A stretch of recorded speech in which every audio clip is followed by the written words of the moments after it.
बड़ा हमला हुआ, जिसके बाद अब ये रिपोर्ट्स दावा कर रही हैं कि वो परमाणु हमला था। बताता हूं आपको, दरअसल सीरिया के तारतूस में ये परमाणु बम के इस्तेमाल का दावा अब किया जा रहा है। 300 टन के बराबर सामरिक परमाणु बम का परीक्षण इजराइल की तरफ से हुआ, ये रिपोर्ट्स दावा कर रही हैं।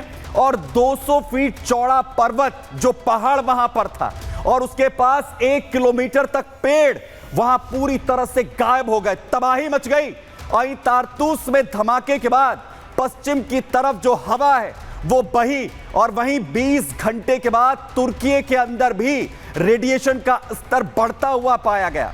साइप्रस और मेर्सिन में भी रेडिएशन के स्तर को बढ़ा हुआ बताया जा रहा है इन रिपोर्ट्स में। और इसी के साथ ये दावा हो रहा है कि ये जो इस्तेमाल बम का किया गया ये और कोई नहीं, ये परमाणु बम था और इसीलिए इजराइल पर ये बड़े आरोप यहां पर लग रहे हैं। और साथ ही साथ ये बम, बड़ा दावा जिसका हो रहा है, ये अमेरिकी बम बताया जा रहा है, अमेरिकी B-61 बम।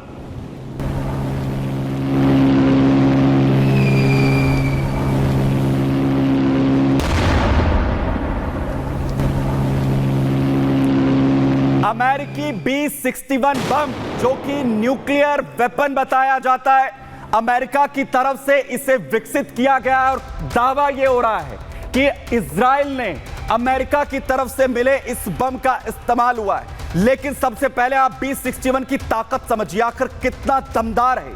आखिर सीरिया में अमेरिकी B-61 बम के इस्तेमाल की रिपोर्ट्स दावा कर रही हैं। कम ताकत वाला और सामरिक परमाणु हथियार है B-61। B-61 से 2 चरणों में रेडिएशन वाला धमाका होता है। दरअसल साल 1960 के अंदर B-61 को अमेरिका ने विकसित किया था और लगभग 320 किलोग्राम का यह वजन का भारी भरकम बम है। गाइडेंस सिस्टम से यह पूरी तरह से लैस है B-61, जिसके जरिए सटीक निशाना लगाने में जो महारत है वो हासिल होती है। वहीं हाई, लो एल्टीट्यूड और एयर बस्ट में इसका इस्तेमाल किया जा सकता है। हर एल्टीट्यूड पर इसका इस्तेमाल अपने दुश्मनों पर किया जा सकता है। वहीं साथ ही साथ आखिर कैसे B-61 का एक तरफ दावा हो रहा है, तो आखिर ईरान तक किस तरीके से छटपटाहट नजर आ रही है। आपको बड़ी अपडेट दूं, जहां ईरान के अंदर घबराहट है। बड़ी अपडेट, इजराइल ने मिडिल ईस्ट को पूरी तरह से हिलाकर रख दिया है। मिडिल ईस्ट में इजरायली हमलों से अब ईरान में दहशत है। ईरान ने वॉर एक्सरसाइज शुरू कर दी है, यह बड़ी जानकारी सामने आ रही है। जहां इक्तिदार 1402 वॉर एक्सरसाइज ईरान कर रहा है।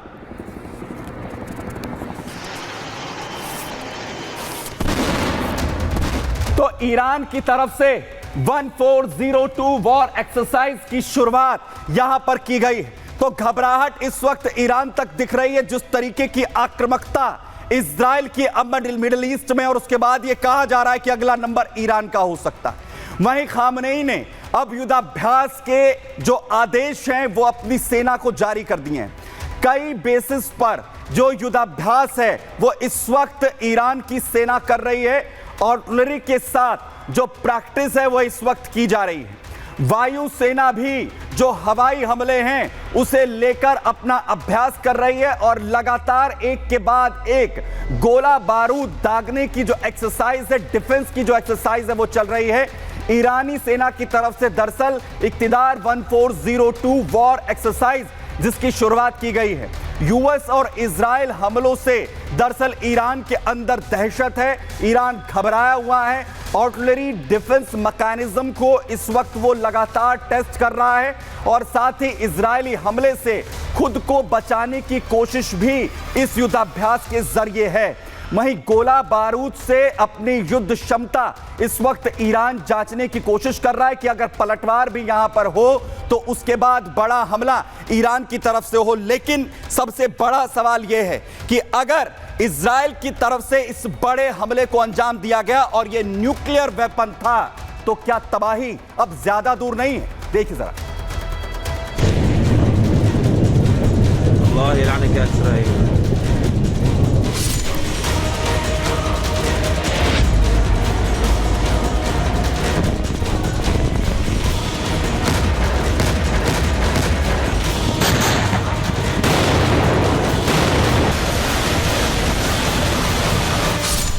200 फीट का पहाड़ बना धूल का गुबार।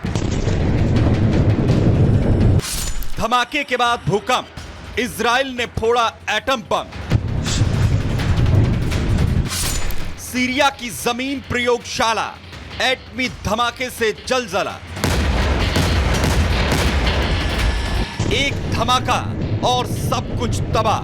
भीषण आग, धुएं का गुबार, चारों तरफ हाहाकार। 40 सेकंड के इस वीडियो में जबरदस्त धमाका नजर आ रहा है। धमाके के साथ इतनी रोशनी कि जैसे कोई जलजला आ गया। रिक्टर स्केल पर 3 की तीव्रता से धरती कांपी। लगा जैसे ज्वालामुखी फटा और उसके बाद बन गया हवा में आग का मशरूम। इन्हीं तस्वीरों और उस वक्त बम से होने वाले असर की वजह से स्वीडन के न्यूक्लियर विशेषज्ञों ने दावा किया है कि यह कोई मामूली बम नहीं बल्कि परमाणु बम था।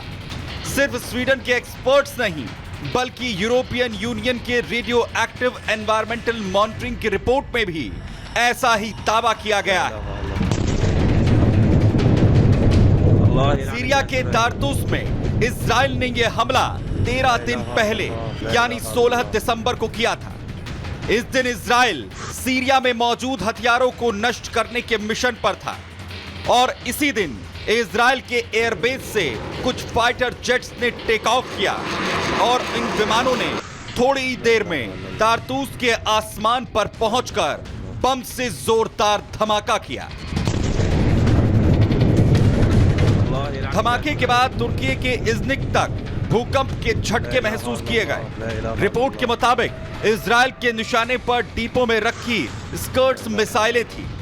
दावा यह भी किया गया कि स्कर्ट मिसाइलों के भंडार की वजह से इतना बड़ा धमाका हुआ। ईरान और रूस परमाणु हमले की खबर के बाद चौकन्ने हैं। ईरान ने तो युद्ध की तैयारी भी शुरू कर दी है। ईरान ने मौजूदा हालात को देखते हुए सेना का युद्धाभ्यास शुरू कर दिया है। ईरान के टैंक निशाना साधने की कोशिश कर रहे हैं तो हेलीकॉप्टर आसमान से हमले का अभ्यास कर रहे हैं। नेतन्याहू ने सीरिया पर परमाणु धमाका किया है या नहीं यह साबित नहीं होता है, लेकिन अगर ऐसा हुआ है तो मिडल ईस्ट में आने वाली तबाही को कोई रोक नहीं सकता है। Bureau report, Republic Bharat.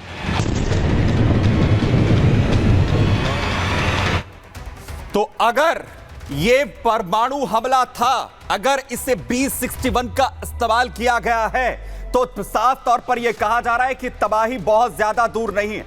लेकिन साथ ही साथ मैं आपको इजराइल की आखिर न्यूक्लियर पावर क्या है वो बताता हूं। हालांकि कभी भी इजराइल ने अपने परमाणु हथियारों के बारे में दुनिया को नहीं बताया है। दावा यह है कि 90 से लेकर 400 तक परमाणु वॉरहेड कैरी करता है इजराइल, जिसमें विमान हो या पनडुब्बी, ये परमाणु हमले से पूरी तरह से सक्षम है। इसके अलावा क्रूज मिसाइलें भी न्यूक्लियर वॉरहेड ले जाने में ऐसी हैं इजराइल के पास जो पूरी तरह से कामयाब होती हैं। इसके अलावा आर्टिलरी के जरिए भी एटमी धमाके करने में इजराइल पूरी तरह से सक्षम है। वहीं जेरिको बैलिस्टिक मिसाइल जिनका इस्तेमाल भी परमाणु हमले के लिए इजराइल की तरफ से किया जा सकता है। वहीं डॉल्फिन क्लास पनडुब्बी और परमाणु हथियारों से उसकी पनडुब्बियां लैस हैं। वहीं इजराइल के पास थर्मो न्यूक्लियर हथियार होने का दावा भी किया जाता है, जिसका इस्तेमाल अपने दुश्मनों के खिलाफ कभी भी इजराइल कर सकता है, जिसमें हाइड्रोजन बम जो सबसे ज्यादा न्यूक्लियर वेपन के बाद दूसरे नंबर पर आता है। यह